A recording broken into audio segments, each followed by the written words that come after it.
અમદાવાદના બાપુનગરના શ્યામ શિખર ટાવરમાં આવેલી દુકાનોમાં ભીષણ આગ લાગી। દુર્ઘટનામાં આશરે 15થી વધુ દુકાનો આગની ઝપેટમાં આવી।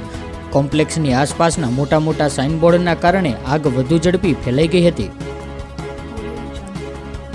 અમદાવાદ શહેરના બાપુનગર વિસ્તારમાં આવેલા શ્યામ શિખર ટાવર આજે વહેલી સવારે 6:55 કલાકે ભીષણ આગ લાગી હતી। ઘટનાની જાણ થતાં જ ફાયર વિભાગની 13 ગાડીઓ ઘટના સ્થળે પહોંચીને આગને કાબૂમાં લીધી હતી। આ ટાવરમાં મોબાઈલ અને એસેસરીઝનું બજાર આવેલું છે, જ્યારે ઉપરની તરફ રહેઠાણ મકાનો પણ છે। ભીષણ આગના કારણે આસપાસમાં લોકોમાં દોડધામ મચી જવા પામી હતી। વહેલી સવારના કારણે દુકાનો બંધ હોવાથી કોઈ જાનહાનિના સમાચાર સામે આવ્યા નથી। કોમ્પ્લેક્સની આસપાસના મોટા સાઇનબોર્ડના કારણે આગ વધુ ઝડપીથી ફેલાઈ હતી।